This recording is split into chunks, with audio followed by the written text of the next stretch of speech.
मित्रों, शराब का चलन आजकल हमारे समाज में काफी बढ़ गया है। पुरुष तो पुरुष, महिलाएं भी आज शराब पीने की आदी हो चुकी हैं। यही नहीं, शराब पीने वाले इसके सेवन में बड़ा गर्व भी महसूस करते हैं। साथ ही में ये भी तर्क देते हैं कि भगवान राम और श्री कृष्ण के युग में भी कई लोग मदिरा पान करते थे। लेकिन मित्रों, ज्यादातर लोग ये नहीं जानते कि अगर वो शराब को हाथ भी लगा ले तो उनकी कई पीढ़ियों को नर्क भोगना पड़ सकता है। शराब पीने वाले इस जीवन में तो कष्ट झेलते ही हैं, लेकिन मृत्यु के बाद भी उनकी आत्मा कई प्रकार की यातनाएं सहती है। तो आखिर शराब के बारे में हमारे धर्म ग्रंथ क्या कहते हैं और शराब पीने वालों के साथ क्या क्या होता है, जानेंगे मिलकर आज की हमारी इस वीडियो में। तो मित्रों, नमस्कार और स्वागत है आप सभी का द डिवाइन टेल्स पर एक बार फिर। अब मित्रों, शराब पीने के बाद नरक में आपके साथ क्या क्या होगा, ये जानने से पहले शराब के उन अवगुणों के बारे में जान ले जो इसी जिंदगी में आपको और आपके परिवार वालों को नरक का एहसास करवा देते हैं।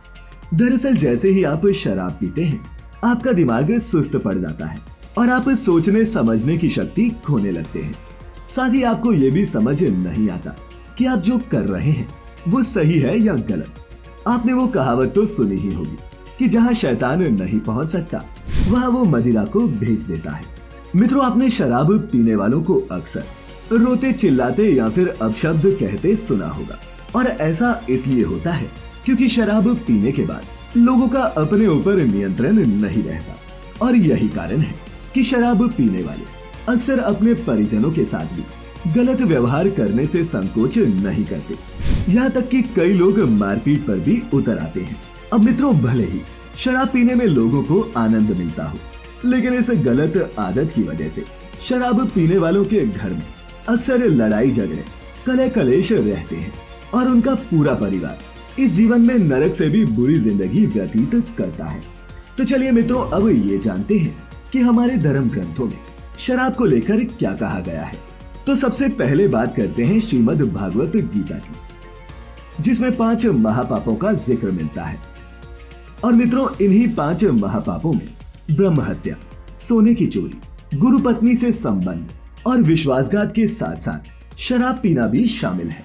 श्रीमद् भागवत गीता के अनुसार जो कोई भी शराब का सेवन करता है, भगवान उसका साथ छोड़ देते हैं और उसे जीवन भर दुखों का सामना करना पड़ता है।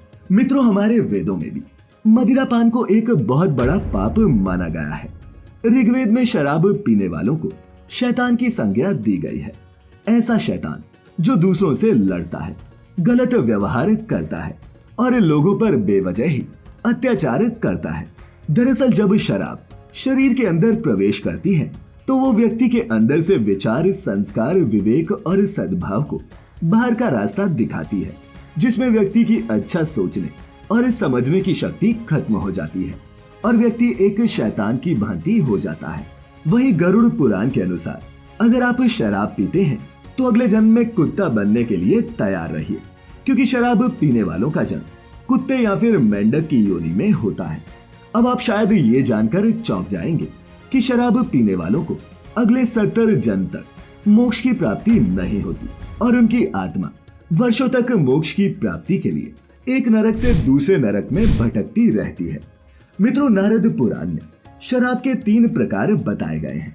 गौड़ी अथवा गुड़ से बनाई गई शराब, पैष्टी अर्थात चावल से बनी शराब, और मादवी माने कि फूल या फिर अंगूर आदि से बनाई गई शराब। नारद पुराण के अनुसार स्त्री हो या पुरुष, सभी को इस शराब से दूर रहना चाहिए और किसी भी प्रकार की शराब क्यों ना हो, मनुष्य महापाप का भागी बनता ही है।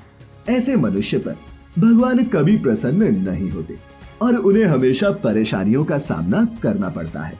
मित्रों, नारद पुराण में ये भी लिखा गया है कि शराब पीने और पिलाने वाले दोनों प्रकार के मनुष्य को विलिपक नाम के नरक में कई यातनाएं दी जाती हैं।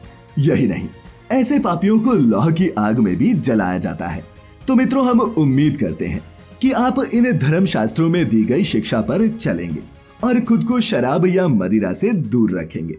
आज की ये प्रस्तुति आपको कैसी लगी, नीचे कमेंट करके जरूर बताइएगा, और अच्छी लगी हो तो इसे अपने मित्रों रिश्तेदारों के साथ साझा भी करें। ऐसी सभी धार्मिक और आध्यात्मिक जानकारियों के लिए जुड़े रहे द डिवाइन टेल्स परिवार के साथ। तो मित्रों, फिलहाल आज के लिए बस इतना ही। अब इजाजत दें। आपका बहुत बहुत शुक्रिया।